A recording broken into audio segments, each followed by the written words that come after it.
Kapatid, naniniwala ka bang experience is the best teacher? Kami? Hindi. Kasi naniniwala kami that experience is not the best teacher. Kasi may mas magaling na teacher sa experience. Maniwala po kayo kasi ang tagal na po, nung bata pa tayo, nadinig na natin niya, experience is the best teacher. Ngayon po, patutunayan po namin sa inyo, may mas magaling na teacher kesa experience. For today, pag-uusapan natin ano-ano ang mga dahilan bakit experience is not the best teacher. Sa ating episode na Experience is not the best teacher. Napansin niyo, paulit-ulit kami dahil po may gusto kaming paunawa sa inyo. Na pag ito naunawaan nyo, malalaman nyo na, oo nga may mas maganda pa palang teacher kaysa sa experience. At sa anong aksyon mo, pag-uusapan natin ano-anong magandang aksyon kung ginawa mo na ang lahat, pero hindi mo mapigilang magbisyo ang asawa mo. Naku, problema yan. Malamang, papa nakikinig kayo ngayon,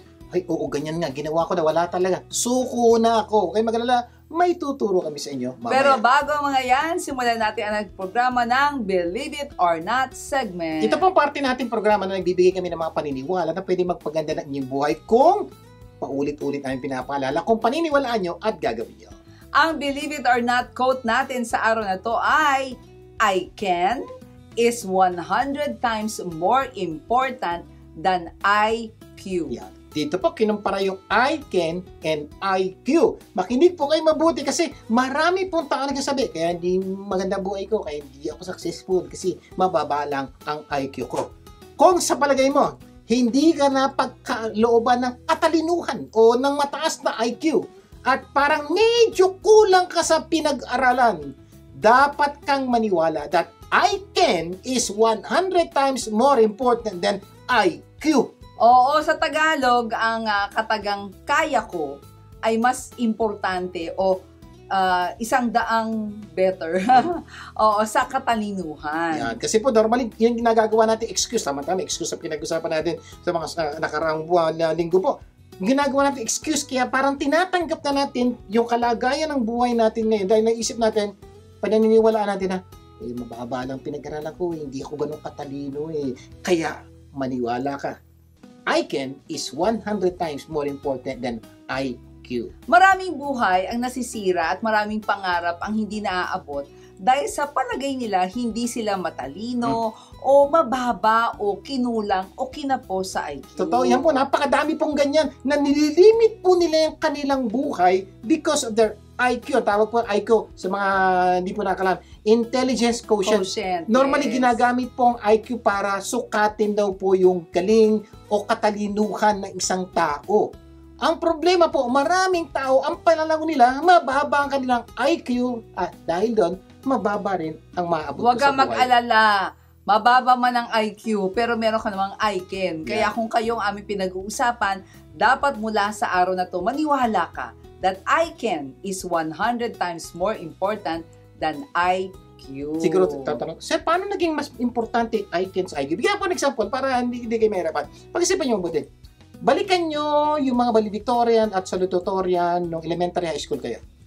Tanong ko po, lahat ba sila naging successful sa buhay? Pag-isipan nyo mabuti. Tingnan nyo po yung mga kaibigan, kamag-anak nyo na magaganda buhay ngayon. Lahat ba sila mataas ang IQ? Doon pa lang po makikita nyo that I can is more important than IQ. Mas importante yung kaya ko itong gawin kaysa yung katalinuhan ko. Meron nga tayong mga kilalang college dropout, di ba?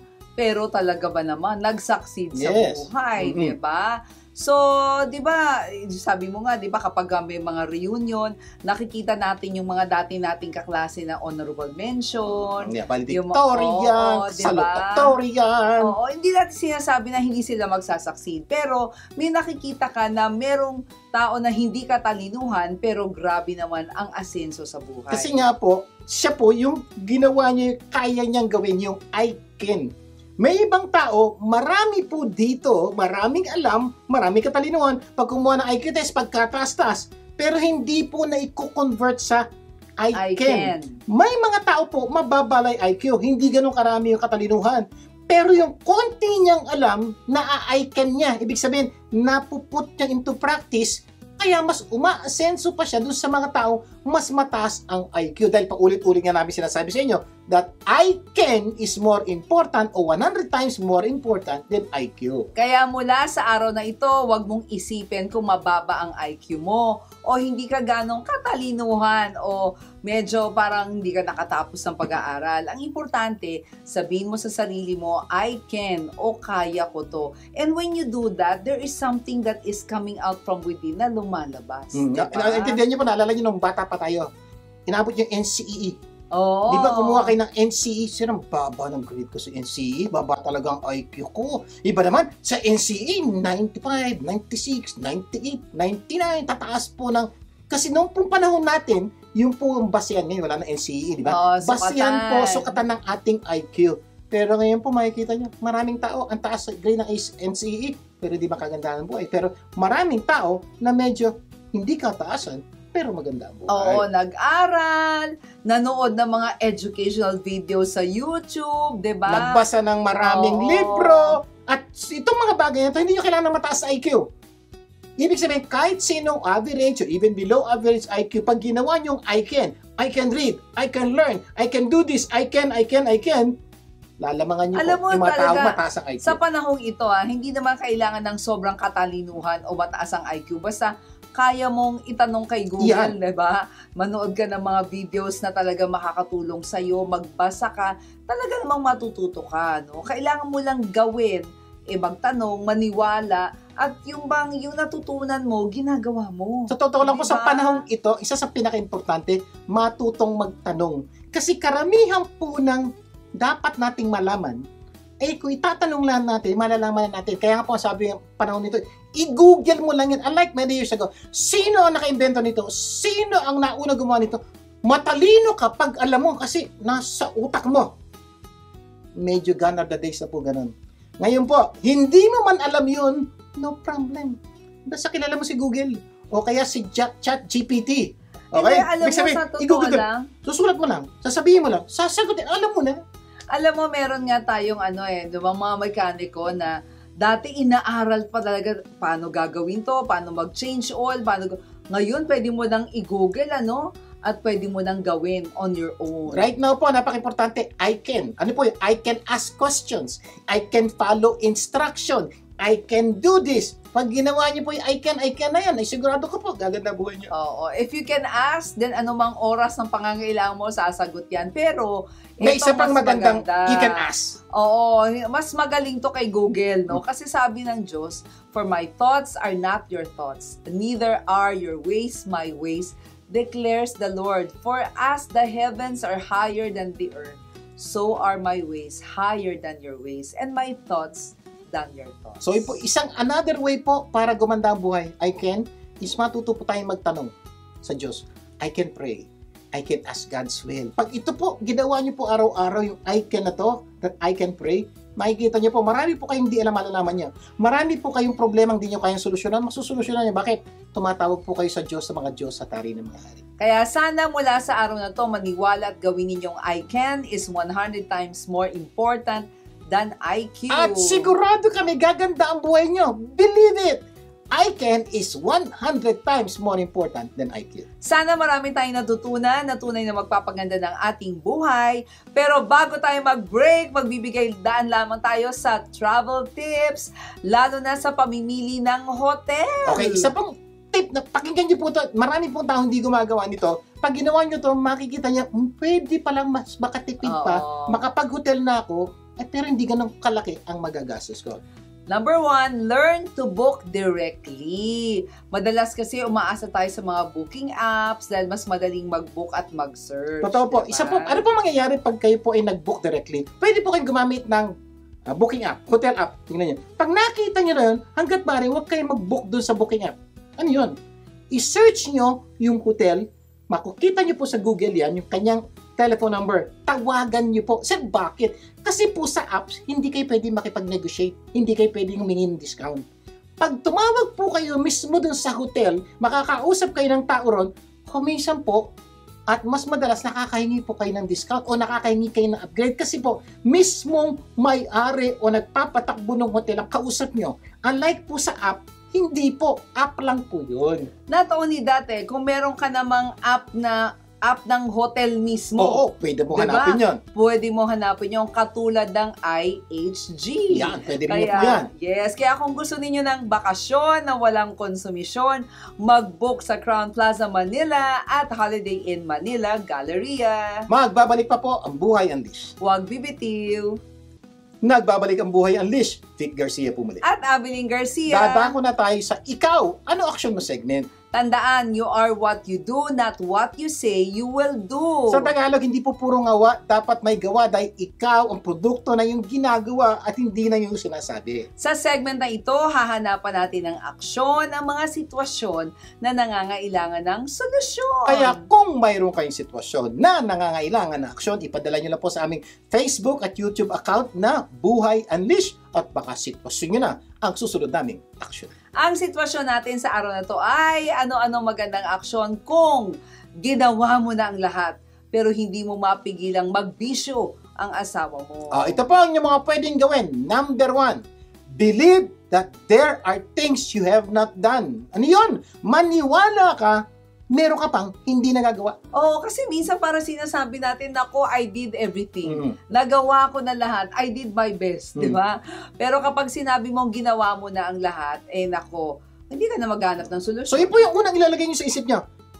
Huwag mong sabihin ginawa mo na lahat. Kasi pag ginawa mo na lahat, parang sinasabi mo sa isip mo, wala na akong magagawa. Suko na Nagawa ako. na ako. Oo. Ganyan na talaga yan. Wala nang pag-asa yan. Pero po meron po isang quotation, ako po personally, isa ng mga favorite ko, na nakakatulong po sa akin at nakatulong sa akin kung paano gumanda ang buhay ko at ng mga tao sa kapaligiran ko. When you have exhausted all possibilities, remember this, you haven't. Galing yan kay Thomas Edison. So ano po ibig sabihin nito? Pag naisip mo na daw na nagawa mo na lahat ng dapat mo gawin, magtigil ka. Hindi mo pa nagagawa. At dahil sasabihin mo sa isip mo, subliminally, na hindi mo pa nagagawa, mag-iisip ka pa. At dahil mag-iisip ka pa, malaki po ang posibilidad na may maisip ka. So, ibig sabihin, lagay mo sa isip mo, hindi mo pa naisip lahat. Meron ka pang di naiisip. At pag naisip mo yun, baka ito na ang magpabago sa buhay ng asawa mo. Kaya pala hindi huminto si Thomas Edison hanggat hindi niya na-develop yung invention niya, no? Kasi talagang hindi pa. Mag-fail, hindi pa. Sige lang. So, napaka-importante po itong technique na to dahil makakatulong po ito para magkaroon ka ng panibagong pag-asa, araw-araw na pag-asa na magbabago pa ang asawa mo. At napaka-importante po nung salitang hope, pag-asa, dahil naniniwala kang meron pang pwedeng gawin. Number 2 tayo. Seek alternative solutions. Ayan. Ibig sabihin po, dahil naniniwala ka ng may iba pang pag-asa, mag-iisip ka ngayon, ano ba may pwede ibang gawin? Ito. Eventually, pag nag-isip ka ng iba, malamang makakaisip ka ng iba. Yun po importante na pag sinabi mong meron pa ako hindi nagagawa, malamang maisip mo yung mga bagay. Maghahanap ka ng ibang solusyon. Kasi parang pinoproblema mo, naku, ginawa ko ng lahat, yung asawa ko nasa bisyo pa rin, di ba? Tandaan mo, lahat ng problema ay may solusyon. Hindi mo palang alam. Yung point, nangyayari. Ayun po isa sa maniniwala namin, pag may problema, may solusyon yan. May mga pagkakataon lang, yung solusyon hindi mo pa alam. Yes. May mga pagkakataon lang, pero mayroon. Yung sarili nga, hindi ko alam eh. Huwag ka mag-alala, may solusyon din po pag hindi mo alam. Pupunta tayo sa step number 3. Ask help from others. Humingi ka ng tulong sa iba. So, ibig sabihin po kasi, may mga pagkakataon po kasi, hindi mo alam. Pero sabi mo, may solusyon. Hindi mo palang alam. Ano dapat gawin? Alamin. Paano alamin? Ask help. Paano po? Pwede po kayo magtanong. Pwede kayong magbasa. Pwede yung tanongin si Google.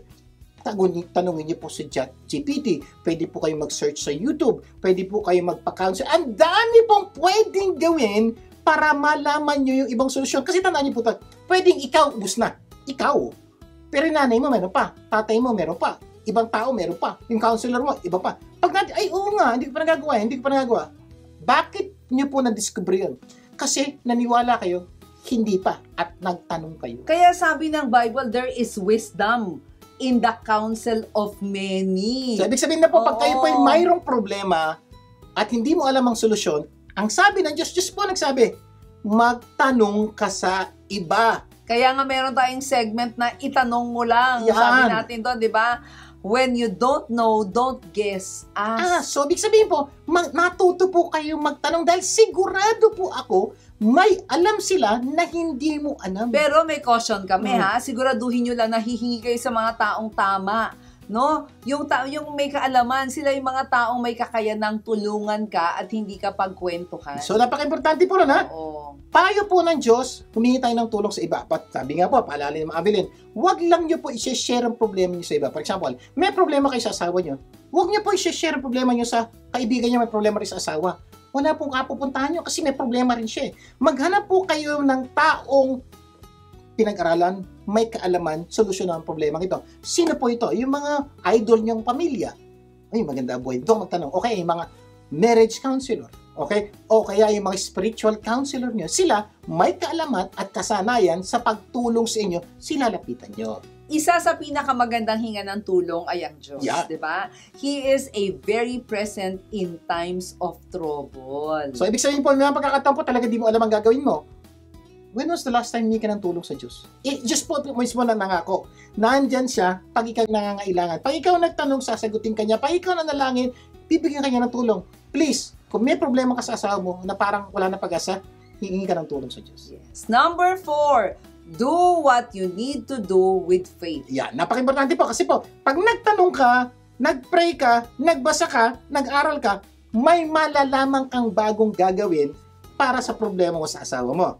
Bali wala lahat po yun kung hindi mo gagawin yung nalaman mo. Kaya napaka-importante, gawin niyo po ito ng may pananampalataya. Yes. Critical po yun ha, na naniniwala kang may kapupuntahang maganda yung ginagawa mo. Kasi kung tutulungan mo yung asawa mo para mawala sa bisyo, pero naniniwala kang parang wala yung ginagawa mo, parang baliwala. Hindi ka naniniwalang mangyayari yun. Baliwala. Knowing what to do and not doing it is the same as not knowing what to do. Yan. Sabi po yan ni Robin Sharma, sabihin, pag alam mo yung gagawin at hindi mo ginawa, parang hindi mo din alam yung gagawin. Because wala ka namang ginawa sa dapat mong gawin. Kaya napaka-importante po, pag nalaman mo na, gawin mo, baka ito na yung matagal mo nihintay na magpapabago sa asawa mo. Number 5, do not give up.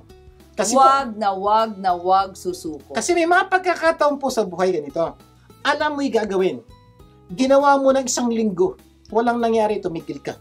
Ginawa mo ng 2 linggo, 2 buwan, tumigil ka. Yung pala, sa susunod na buwan na, magbabago asawa mo. Ano po nangyari sa'yo? You gave up. Tumigil ka. Kaya po napaka-importante, pag may alam kang tama, huwag kang titigil hanggat makuha mo yung gusto mo mangyari. Ito sabi ng Diyos, let us not become weary in doing good. For at the proper time, we will reap a harvest if we do not give up. Diyos na po ang nangako niya na, huwag daw po tayo manghinawa o tayong tumigil sa paggawa ng tama. Dahil daw po sa takdang panahon, aani ka. Kung po yan, kung hindi ka bibigay o titigil. So, ang sikreto po sa pag-ani, hindi po yung paggawa. Ang sikreto sa pag-ani ay hindi pagtigil sa paggawa ng tama hanggat makuha mo yung gusto mo. So, kung problema mo yung asawa mo na hindi tumitigil sa bisyo, baka kailangan down on your knees, ipanalangin mo at huwag kang hihinto hanggat hindi mo nakakamtan ang kasagutan. Malinaw po yan, ano? Sana nakatulong ang aming sagot sa inyong sitwasyon. Okay, bago tayo mag-break, may reminder po sa atin ng Glorious para maging healthy ang ating break time, may dapat tayong gawin. Yes, have a healthy break with refreshing red tea without harmful effects of sugar. Galing po yan sa Glorious. Plus, you can enjoy red tea at meron ding iced tea at cucumber tea. Nako, mag-e-enjoy kayo sa mga flavors na yan. Healthy na? Sorry po, may inom po ako kaya hindi na. Healthy na, masarap at matipid pa. Siguro bakit sabi niyo matipid? Kasi po, isang sachet lang po nito, pwede po kayong gumawa ng 5 basong iced tea. Ganun po katipid at ganun kasarap at healthy pa dahil wala nga pong sugar, ginagamitan po ito ng healthy stevia. Kaya kung gusto niyo ng healthy break, get a glass of iced tea, red tea, cucumber tea, mag-Glorious na rin kayo. Mamaya sa itanong mo lang segment, pag-uusapan natin ano-ano ang mga dahilan bakit experience is not the best teacher. Magbabalik pa ang Buhay Unleashed. Huwag bibitiw.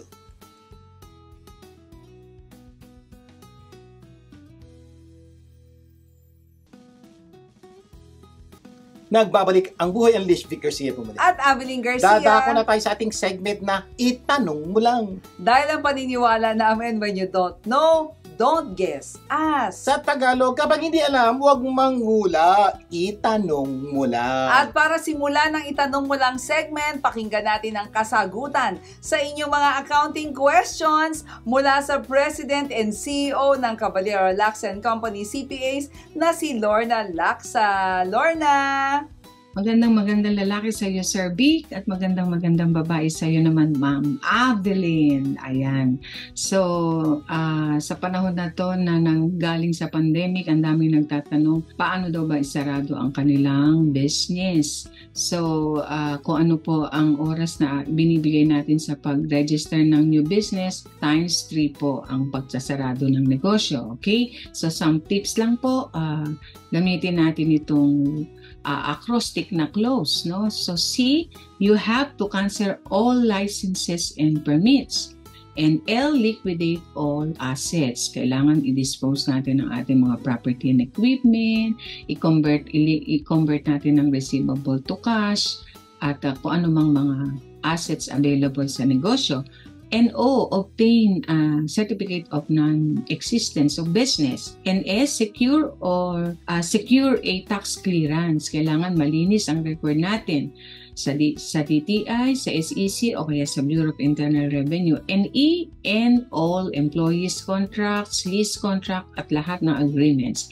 Yan lamang po, at sa susunod na ating pag-uusapan ay how to open naman new business. Okay? Thank you and God bless us all. Maraming salamat, Lorna! At kung meron kayong problema o tanong patungkol sa accounting, tawagan lang ang Caballero Lacsa & Company CPA sa numero 0917-836-4747 or 0917-810-0796. Okay, taba. Game na ba kayo? Sige po, mag-isip kayo mabuti. May tatanong ko sa inyo, ha? Naniniwala ka bang experience is the best teacher? Sige po, sagot, yes or no? Kung yung katabi mo nandyan, tanungin mo kaya kung naniniwala yes or no? Kasi kailangan malaman, magkaroon po tayo ng paninindigan dito. Yes or no? Yan. Kami po may paninindigan, at ito po paninindigan namin. Hindi po kami naniniwala that experience is the best teacher. Sabi pa nga na iba, sometimes experience is a bad teacher. At malamang ang sasabihin nyo, ha? Bakit? Yan. Paano? Kaya, please, makinig po kayo mabuti. Ipapaliwanag po namin sa inyo bakit ang experience is not the best teacher. And sometimes, it can be a bad teacher. Sometimes po yun, ano? So, pakinggan niyo pong mabuti. Dahil ito po, magtuturo sa atin ng isang magandang paraan paano gumanda ang buhay. Ang pag-uusapan natin ngayon, ano-ano ang dahilan? Bakit experience is not the best teacher? Kasi kailangan mong malaman bakit, di ba? Kasi nga, tuturo namin sa iyo yung best teacher. Sa ating episode na, Experience is not the best teacher. Makinig po. Iisa-isain po natin ang mga dahilan bakit experience not the best teacher. I hope pagkatapos ito, naniniwala na kayo talaga. Experience is not the best teacher. Number one, there is a better teacher than experience. Ayan. So, una pong gusto namin paalala sa inyo, may mas magaling na teacher kesa sa experience. Sir, ano yun? Kunting ka lang. Kasi hintay lang, sasabihin namin sa inyo. Kapag kasi best ang experience, ito dapat ang pinakamabisa, pinakamagandang paraan para matuto. Pero ang katotohanan, may mas magandang nagtuturo po sa atin kaysa sa experience. Hindi po namin sinasabing hindi magandang teacher ang experience. Maganda pong teacher ang experience. Pero hindi po siya best. Ibig sabihin, yes. Ito po yung best, ito yung experience. Pwedeng better. Okay, kakaintindihan tayo. So, ibig sabihin, hindi siya yung best. At mamaya, ituturo po namin sa inyo yung best. Okay? So, yun lang unang-una po namin ituro sa inyo. Hindi siya ang pinakamagaling na teacher. May mas magaling po. Ilagay niyo po sa isip niyan. Pero, tanong niyo, ano nga? Pamaya-maya. Number 2, experience is a good school. But it will cost you a Ayan. lot. Ang experience po ay magandang eskwelahan.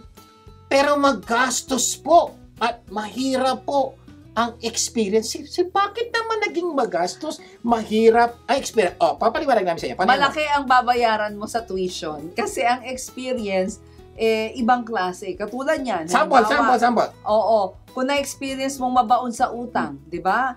Ang dami ng yung utang, ang dami ng tubo na dapat mong bayaran, di ba? Naku, matinding bayaran yan. Kung minsan, kailangan ng maraming taon para magbayad ka ng malaki. Yeah. So, isipin nyo mabuti. Diba? Dahil sa experience mo nabaon sa utang, natuto ka.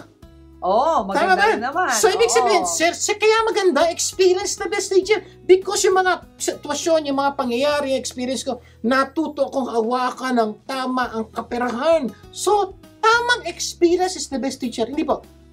Experience is a good teacher. Okay, pero it's not the best. Costly kasi siya. Kasi, sir, bakit po hindi the best? Kasi po, costly, mahirap. Sample. Sa experience naming mag-asawa, no, naka-experience kami ng maling paghawak ng pera. 'Di ba? Kaya nga nung unang 4 na taon namin, naku, nagkaroon kami ng maraming utang. Masakit na experience 'yun. Pero dahil natuto kami, yung susunod pang 4 na taon, natuto na kaming humawak ng pera at nabayaran namin yung mga utang namin. So, napansin niyo po, na-experience po namin mabaon sa utang. 4 na taon po. Dahil natuto na kami sa pagkabaon sa utang, sa susunod ng 4 na taon, natuto kami, lahat ng natutunan namin, ginawa po namin at nabayaran namin na lahat ng aming utang. Kaya on the 9th year ng aming pagsasama, we're debt-free. Di ba? Oo, matinding kabayaran dahil sa maling paghawak ng pera, di ba? Kumbaga, nag-google ka ng another 4 years, di ba? 4 years ka na baon, 4 years kang natuto at in-apply. So, yun po ang problema po ng experience. Nahirapan kami, natuto naman kami, pero bago kami matuto, ang tindi ng sakripisyo na aming pinagdaanan. Ang tanong, dapat ba ma-experience ang pagkakabaon sa utang bago matuto kang humawak ng pera? Wala na ba talagang ibang paraan? Yun po ang magandang tanong, okay? Kailangan pa bang mabaon sa utang, mahirapan sa pagkabaon sa utang para matutong humawak ng kaperahan? Ang sagot po namin, hindi. Hindi nyo kailangan pahirapan ang sarili nyo para matuto. Hindi nyo kailangan dumanas sa lahat ng hirap at pasakit para matutunan nyo ang isang bagay.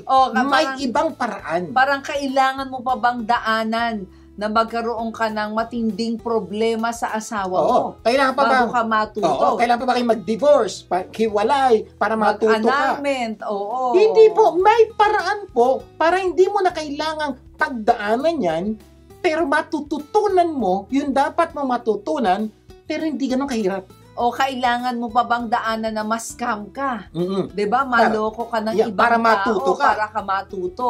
Baka namang may mas magandang paraan doon, 'di ba? Siguro by this time gigil na kayo. Sir, ano ba yan? Huwag kayong mag-alala. Ituturo namin sa inyo, konting hintay lang. Yes, pero bago tayo mag-break, we want to remind you to stay pretty with Pretty Looks, Master of Eyebrows. Meron din silang ino-offer na beauty treatments for you to stay pretty. Kaya bisitahin lang ang websites ng Pretty Looks for more information and Pretty Looks location. Yan. At sa aming pagbabalik, promise po, itutuloy po natin ang ating kwentuhan at share po namin sa inyo ang best teacher in the world. Magbabalik pa ang Buhay Unleashed. Huwag bibitin. Nagbabalik ang Buhay Unleashed, Vic Garcia pumalik. At Abiling Garcia. Patuloy tayo sa itanong mo lang sa ating topic na ano-ano ang dahilan bakit experience is not the best teacher. Sa ating episode na experience is not the best teacher. As napag-discuss na po natin kanina, review lang po tayo ng konti. Number 1 reason.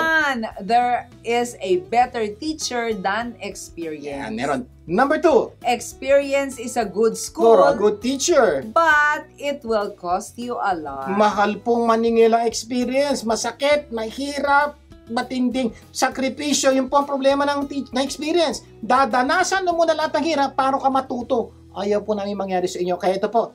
Third reason. Experience is a cruel teacher. So, hindi po siya best. Alam niyo bakit? Kasi cruel po ang experience. Kasi it gives a test before presenting the lesson.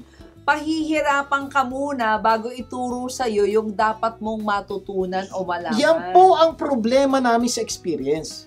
Pahihirapan ka muna. Itetest ka muna sa isang bagay na hindi mo alam yung sagot.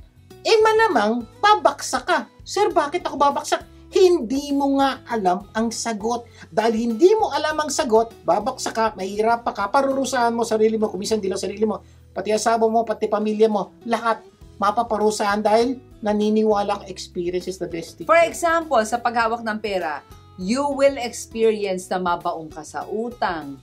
Diba? Mahirap na experience yan. Mahirap na experience yan. O iba experience yung ma-scam ka, mahirap yon.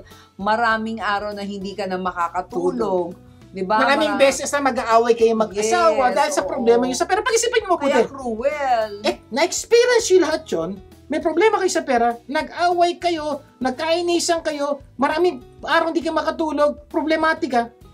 Dahil na-experience mo isang bagay para matuto ka. Hindi ba cruel? At maraming beses na parang hindi mo na kaya. Yeah. May pagkakataon na gusto mo nang sumuko. May pagkakataon parang ayaw mo nang lumaban. Di ba cruel na teacher ang experience? Siyempre, no? Sa relasyon niya mag-asawa, relasyon niyo sa ibang tao, di ba? Kailangan pa bang pagdaanan niyo lahat ng away, lahat ng galit, lahat ng inis, lahat ng asar niyo sa bawat isa para lang matuto? Pag-isipan niyo mabuti. By this time, I hope you're convinced already. Experience is a cruel teacher. Pinahihirapan muna tayo bago tayo at padadaanin ka muna sa maraming hirap bago sa iyo ituro yung dapat mong malaman. Gusto mo ba ng teacher na ganun? Gusto ba ng teacher? Good news po, may mas magaling na teacher kaysa sa experience. Minsan sa relasyon, di ba, magdudusa ka muna bago ka matuto. Dapat magkasamaan muna kayo ng loob. Dapat magkasakitan muna kayo. Dapat mag-away muna kayo. Kung minsan, dapat maghiwalay muna kayo bago tayo natuto. Pag-isipan niyo po lahat yung sinabi ng Abilin. Hindi ba, lahat ng sinabi niya masasakit? Pag-isipan niyo po, kailangan pa ba tayo masaktan ng todo-todo para tayong matuto? By this time siguro, nag-iisip na kayo, oo nga sir, dapat nga hindi. Dapat nga hindi natin pagdaanasan to para matuto. Parang naniniwala na akong experience is not the best teacher. Ang problema sir, ito, hindi ko pa rin alam what is the best teacher. Okay, magbibigay muna ako ng example sa career, ha? Dapat ba talaga mawalan muna tayo ng trabaho? Di ba? Para mahalin mo yung trabaho mo. Kasi minsan, hindi mo minamahal yung trabaho mo, natanggalan ka ng trabaho, dun mo palang marirealize. Di ba? So, naintindihan niyo po. So, parang, kailangan pa bang pagdaanan yun? Ang sagot po namin, hindi, kung malalaman nyo ang best teacher. Pero, sir, hindi nga namin alam. Papaalam namin sa inyo. Number 4 muna. Evaluated experience is a very good teacher. Tignan niyo po po yan. Hindi po lahat experience nagbibigay sa atin ng magandang buhay. Hindi po. Kuminsan po, may mga bad experience na na-experience natin pero di tayo natuto. Kaya nga po, number 4 po, evaluated experience is a good teacher. Ibig sabihin, may nangyari sa iyong pangit sitwasyon. Inaral mo, inisip mo, inanalyze mo, in-evaluate mo, ba't nangyari yun? Natuto ka. Yun, good teacher yun. Yes. Pero kung you allow the experience to happen at hindi mo pinag-aralan mo ba din, bali wala yun. Hindi dahil naka-experience na ang isang tao ng financial problem, natuto siya. Hindi. At hindi na siya magkakaproblema pa muli, di ba? Kaya nga pa sa inyo, may mga tao kayo makikita, mga tao sa inyong kapaligiran, nabaon sa utang last year. Naka-experience ang pagkabaon sa utang. Dapat natuto na siya because experience is the best teacher. Dapat by this time, wala na siyang utang. Pero pag-isipan niyo mabuti. Bakit may mga tao baon sa utang dati, bumalik pa sa pagbabaon sa utang? Bakit? Dahil may mga taong may experience sa isang bagay, pero hindi pa rin natuto. Bakit? Dahil hindi nila inaral at inalam ang mga dapat nilang matutunan. Kaya nga po, experience na the best teacher. May mga pagkataong may experience, pero walang natutunan. May kilala kayong gano'n yung alam gano'n. Nagka-problema sa pag-aasawa, naghiwalay, nag-asawa ulit, naghiwalay ulit. Nawalan ng trabaho, pumasok ulit, nawalan ulit.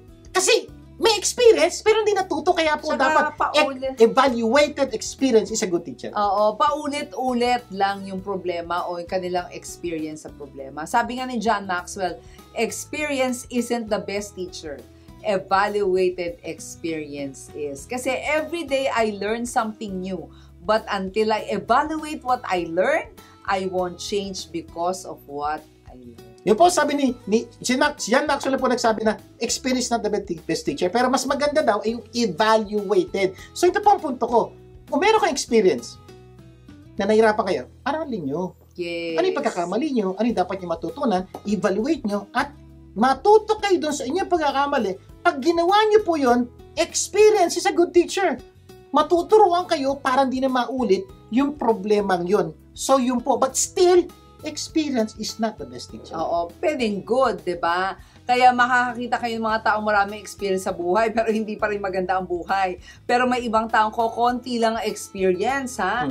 Pero mas maganda ang buhay. Nagkaroon sila ng experience pero in-evaluate po nila, inaral nila ano dapat nila matutunan. Kaya po gumanda ang buhay. Kasi good life is not determined by the amount of experience we have in life.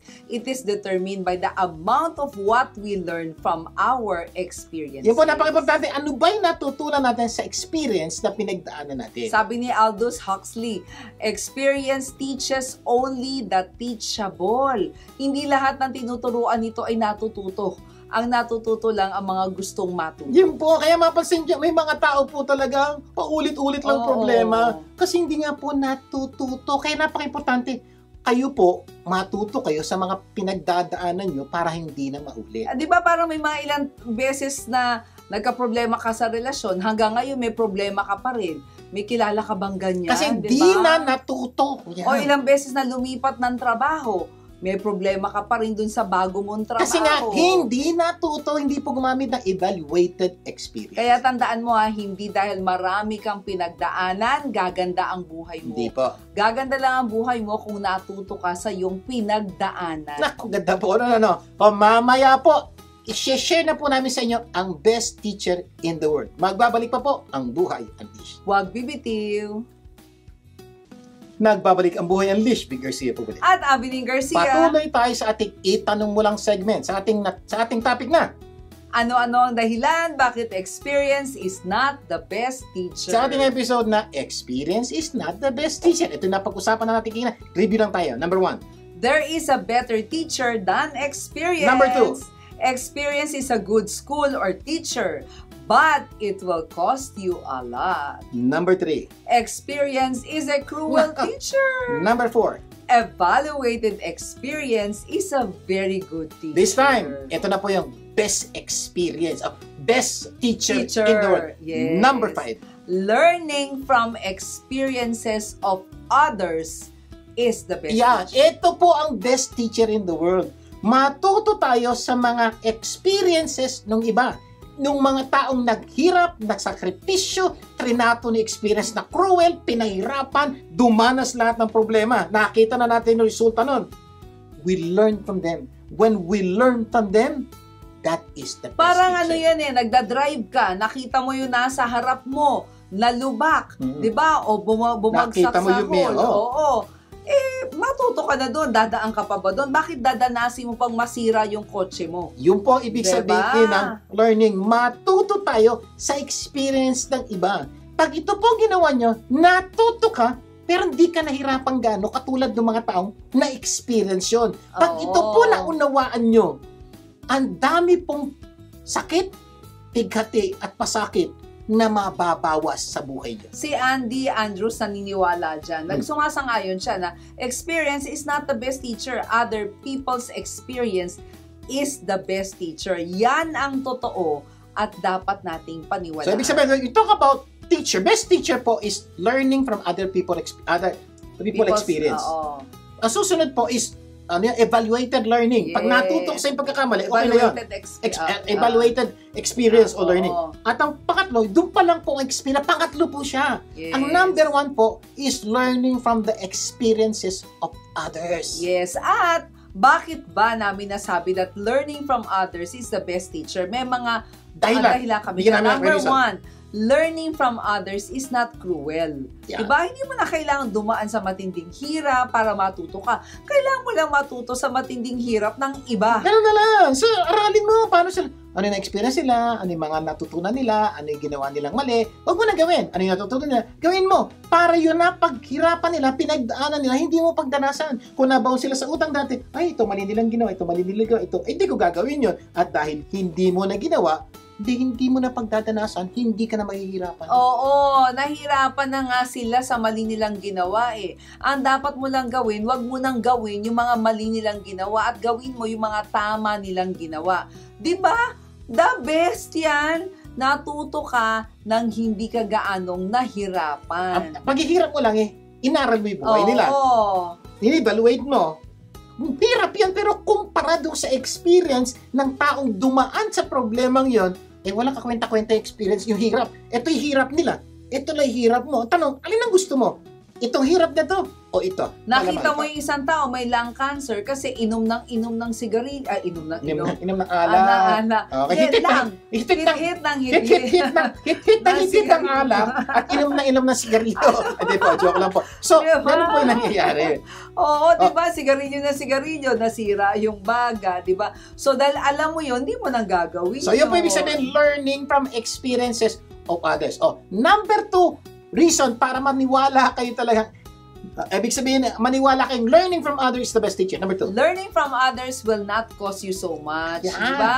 Gaya nung nabaong kami sa utang, nalaman namin sa pagbabasa ng libro on financial management na hindi lahat ng tao dumadaan nung nakaka-experience ng financial problems. So, ibig sabihin po, diba? Pag nag-aral kayo at pinag-aralan nyo experiences ng iba, natuto ka, hindi mo na kailangan pagdanasang mabaong sa utang. Mag-away kayo mag-asawa dahil sa pera, hindi nyo mabili mga pangailangan nyo, hindi mabili nyo mana, dadanas kayo sa lahat ng problema, pag-aaway nyo mag-asawa, kapamilya, yung pera. Di ba, ang laking kabawasan yun dahil natuto ka sa iba. Yung pong ibig naming sabihin that experience na the best teacher. And learning from other experience is the best. May mga bata pa di ba, na tinuruan sila ng tamang paghawak ng pera. Kaya lumaki sila na hindi sila baon sa utang. Kumbaga, hindi nila kailangan danasin yun. Hindi nila dapat kailangan pang ma-experience. Pero natuto sila. Kasi yun po, kaya napaka-importante po, turuan natin yung mga anak natin at apo natin sa tamang paghawak ng pera. May mga taong hindi naka-experience sa broken family. Dahil natuto sila sa ibang tao na na-experience sa broken family, kaya inalam nila ang mga hindi dapat gawin at mga dapat gawin para magkaroon ng maganda at buong pamilya. So, ibig sabihin po, nag-aral sila, nagtanong sila, pinag-aralan nila how to take care of their wife, of their husband, of their children, sinunod nila yon, kaya hindi sila nagkaroon ng broken family. Inaral nila kung paano mahawak ng pera, paano magtipid, kaya hindi nila na-experience yung financial difficulty. Yun po ang sinasabi natin, learning from the experiences of others. Kaya sana marami tayong natututunan. Dapat, kumbaga ito, sinasabi natin sa inyo para ma-apply nyo na sa buhay ninyo kaagad, di ba? Sana hindi lang natin natututunan, sana gawin natin na, oo nga, hindi ko na dapat danasin to para matuto. At yung ginagawa nyo po ngayon, nanonood kayo sa amin, that's what you're learning. Yes. That's what you're doing. You're trying to learn from the experiences of others na kinukwento namin sa inyo para hindi nyo na pagdanasan. Ang napaka-importante po dito, dapat patuloy kayo manood, tapos aralin nyo, tapos apply nyo. Para yung mga problemang kinukwento namin sa inyo, hindi nyo na danasin. Yes. Yung po ang dahilan bakit meron pong programang ganito. Gusto namin ma-unleash yung buhay nyo.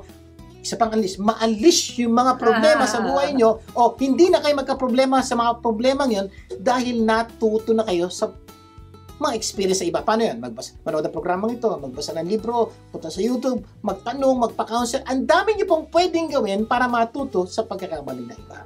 Ako, sana marami tayong natutunan sa ating pinag-usapan, ha? At next week, mas marami pa tayong pag-uusapan na tunay na magpapaganda ng buhay nyo at ng mga mahal nyo sa buhay. Closing prayer tayo. Manalangin tayo. Amang nasa langit, maraming po salamat sa araw na ito na pagtuturo nyo sa amin na experience not really the best teacher, but learning from the experiences of others is the best teacher. Gaya po nung learning from the Bible na pinakita nyo po sa amin yung mga kwento ng iba-ibang tao at sa kanilang pagkakamali at paano nila itama ito. Sana matuto rin po kami na matuto kami gawin yung mga dapat namin gawin ayon sa mga inutos nyo po sa amin. Gabayan niyo po kami sa bawat desisyon na maaari namin gawin at turuan niyo kaming matuto sa experiences ng ibang tao. Lahat ito'y dalangin namin sa pangalan ni Jesus. Amen and amen. Ang hiling lang po namin, imbitahin po yung mga taong tunay na mahalaga sa inyo, kaibigan, kamag-anak, kapamilya, kaopisina, na tumutok sa programang ito para matutunan din po nila yung mga bagay na natututunan natin. At magsama-sama tayo tuwing Sabado alas 4:30 ng hapon dito lang sa 92.3 True FM. Ako po, si Tig Garcia. Ako na po si Abilene Garcia. Tandaan, ang Buhay Unleash ay pagbabagong buhay, puso at isip. Pagtulong-tulungan po natin ilabas ang galing ng bawat Pilipino. Ang tagumpay ay makakamtan, masayang buhay, tunay na makabuluhan. Ito ang Buhay Unleash.